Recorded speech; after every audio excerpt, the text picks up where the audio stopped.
Hey loves, welcome to my channel. So I just wanted to stop in before the video and just kind of give some acknowledgement to a topic that I'll be extending more on in the future as we progress. This topic is how we are bred, how we are pretty much programmed, brainwashed to believe as women that we require a counterpart, or that we require someone to be able to take care of us, or that we have to fall onto, back to be able to hold our own ground. And how this has been something that's been instilled in us since such an early age. So I've taken some suggestions of songs by some beautiful beings that are on my Twitter account after asking a question of some song recommendations of songs that were like 90s to early 2000s that kind of like depowered the woman, that took our energy and kind of like put it into a box to make it almost to where we required a counterpart. So I'm going to actually go down and speak on each of these songs of the suggestions that I found the most correlating with the topic. So that is what I'll be doing in this video. We're going to discuss all kinds of things that really don't fit our molding anymore, that we need to grow out of and that we need to release from our system, because the system that we've grown up in and the system that we've been a part of has been so toxic for so long, and we've just let it embed into our beings and let it breed into our vessels to become something that we are moving out of. So thank you for being here as always. Now we'll move on to the next clip, and I thank you for being you. I love you. This is not a test. I repeat. This is not a test. This is not a test. I repeat. This is not a test. You are entering Tara's terrestrial aura. Are you ready? I repeat. This is not a test. This is not a test.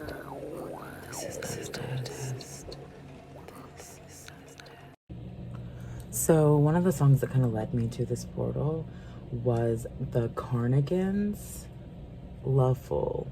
And I don't know what made me like re-listen to this song to even think about this at all.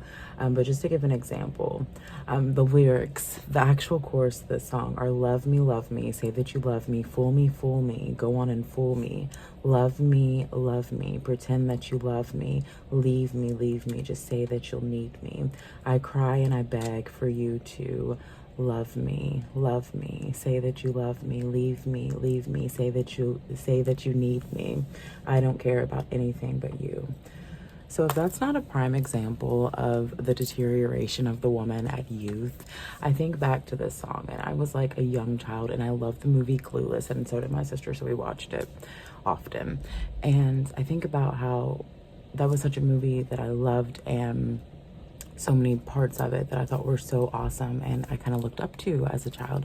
And you think about it now and you listen to the music and the lyrics that we're like feeding ourselves, and how that's literally like programming us and brainwashing us to feel as if we require someone, or that we need someone outside of ourselves to justify our own justification. So that's what led me into this. And for us not to see these songs as representations of like how we're told and how we're just kind of like expected to be as women, I think that that's crazy. So I actually want to make this series contribute to that, to be able to help us realize the awakening that we are finding within ourselves, and seeing how we've been so programmed from the music, from the television, through so many different siphons of our energy over time, and how we can break these habitual habits, how we can break these standards, how we can break these social norms that aren't so normal. Because what is normal? What is normalcy in a world where everyone is so uniquely ourselves? So that is definitely a topic that I think that we need to just dive in head first and just see what we find. So I'll be examining a song every episode, and we will just kind of dive into the lyrics and interpret those lyrics. And I would love your feedback, your comments, and anything that you may have that you want to contribute contribute to be able to exemplify the significance of what these songs held for you as a child, maybe as your youth, or maybe you were older, or maybe you have your own songs. Any recommendations are highly appreciated. I'm going to nitpick and examine so many different songs and so many different things of our society, because one thing that we need to do, and I don't say need lightly, because there's nothing that we absolutely need to do that I could ever say that someone needs to do that I have not done for myself, because I don't feel like that is something in my right to say. No one needs anything or should do anything. However, in this situation, society, we need to break these molds, these standards, these loopholes, and these loops that we keep falling into like a black hole, because we see that that is what we're told to be.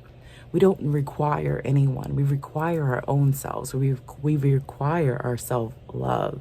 And once we reach that, we don't need these songs that are literally begging for a partner to love us, begging for someone to notice us, begging to be a fool for love. Why are we needing to be a fool for love? Why can't we be a fool for ourselves? Because we're so deep in our own self-love that we just exhibit that through the actions of our regular state. So, yeah. Welcome to this new series. I'm excited to roll out, and let's examine music.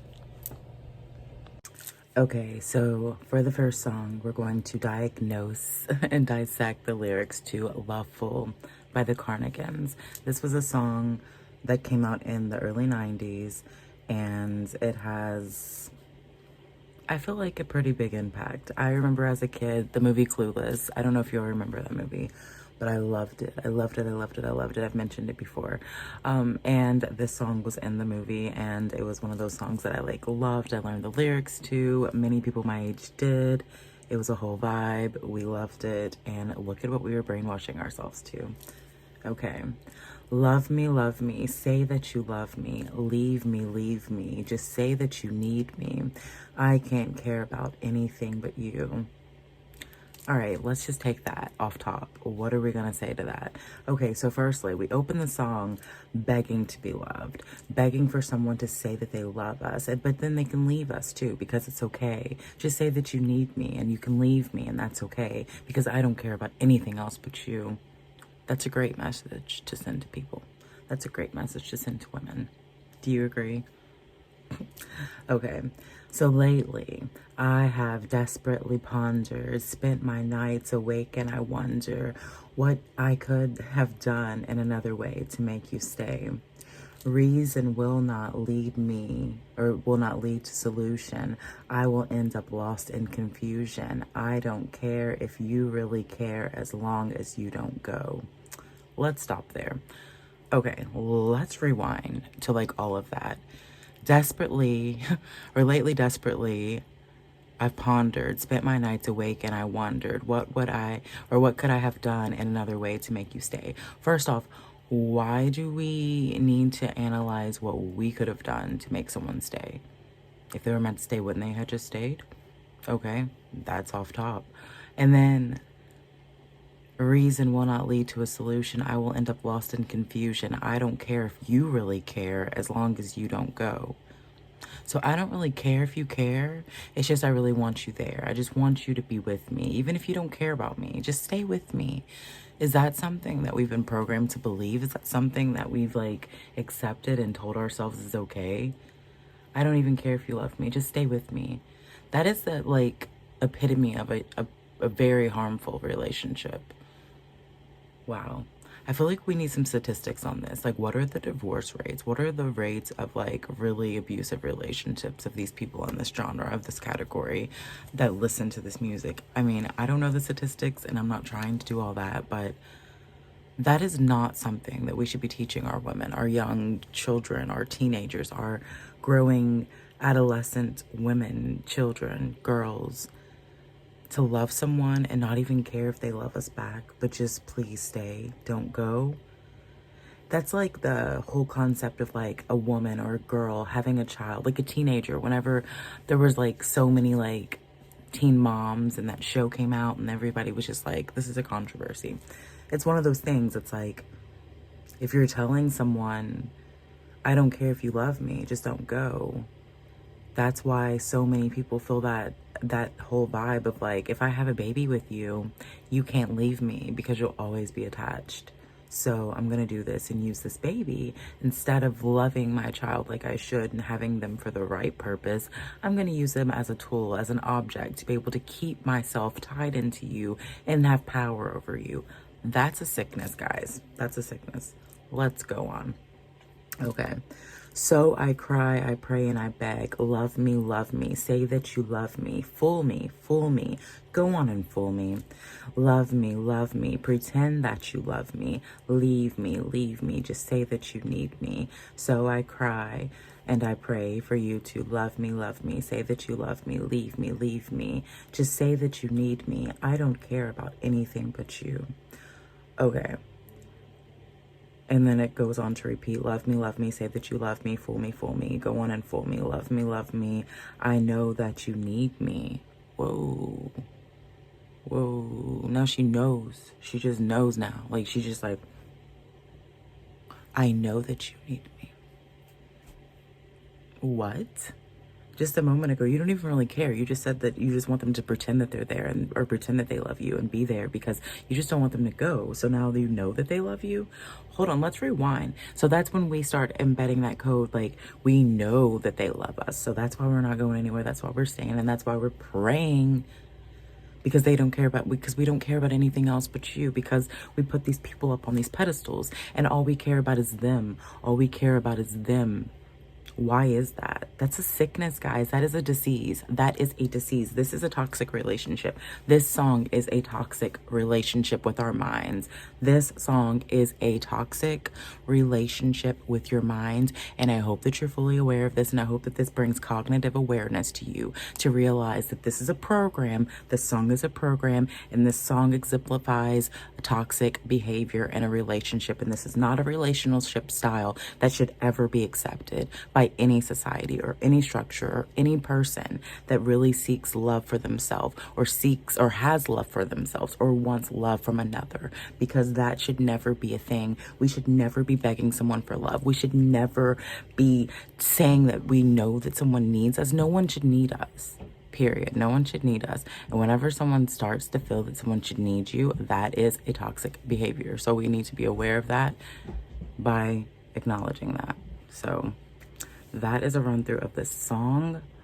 I'm highly alarmed by this song. I think that it is a very toxic song. I used to love this song, but I think that it definitely has a lot of low vibe energy that is showing us exactly how not to love.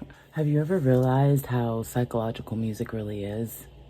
Like, we give ourselves these words and we put them in our encoding by like filling them so deeply and so magically as if we're a part of them. We can be a child and feel the essence of music so incredibly strong. We can literally like just feel it pulsating through the essence of our being, and it radiates and we feel the words and we don't question why we feel the words so deeply other than the love that we have for the passion of the song. But when we're doing that, are we realizing that we're brainwashing ourselves? Are we realizing that we're actually becoming a product of the music instead of a production of ourselves? We're becoming a production of the music and the way that it fills us and the way that it emotionally pulls. And that's why I want to do this series. That's why I'm doing this series, because I want to show the world that we have become a product of what we have fed our minds, and what we have consciously consumed has consumed us. So every week I'll be looking at a song, and every song I look at will be a reflection of what we have become from that song. And we'll analyze the song,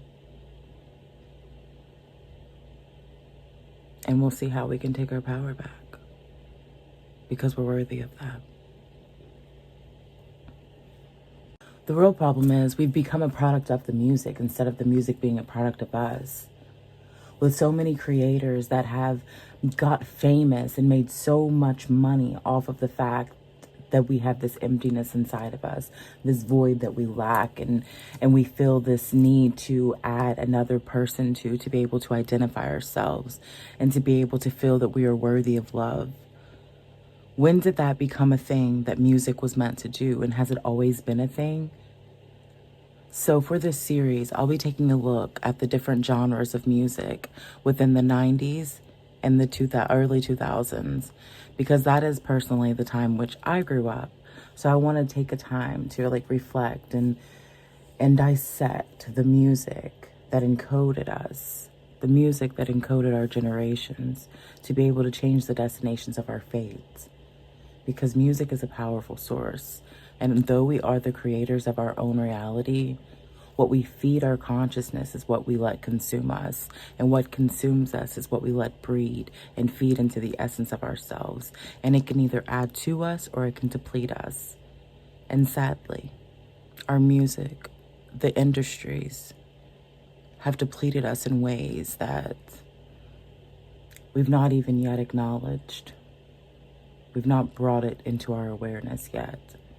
So I am here to bring it into our awareness of cognitive matter. Life is formed through the energy and vibration of heart and soul. What we consume matters in every single way. So ultimately, from the song, my take is, this is a behavior of toxicity. It's a behavior of accepting love in a way that's not being given, and accepting that we're not worthy of love, and that's some food for thought. So now I challenge you. I challenge you to take a look at one of your favorite songs as a child and analyze it, break it down, and decipher, was this song lifting me up, or was it programming me to be able to fit into the box of the toxicities of society? Music is so tricky. It's so touching, yet it is so felt because it matters to us so much. And what we let our minds consume, we really do genuinely become.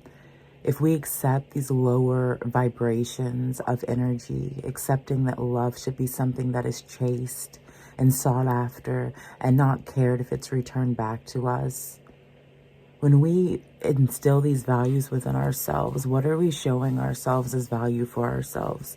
What are we showing ourselves in the aspects of self-love?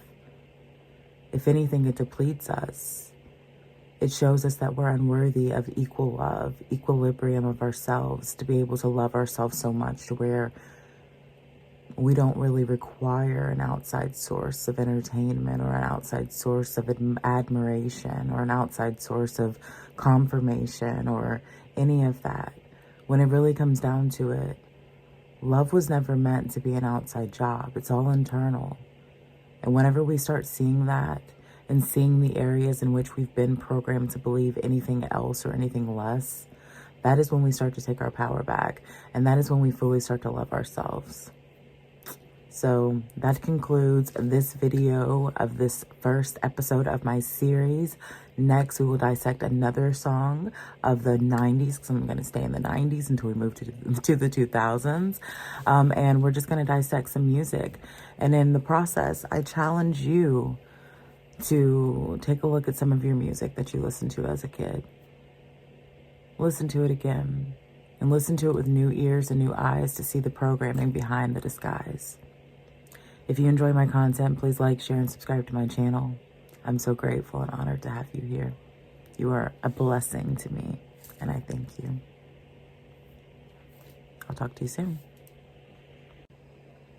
Okay, so that concludes this video. We have so many more songs to dissect. Next song will be Shy, If I Ever Fall in Love. I look forward to connecting with you again for this very short series of events. You are valued, you are honored, you are loved, and I thank you for being here.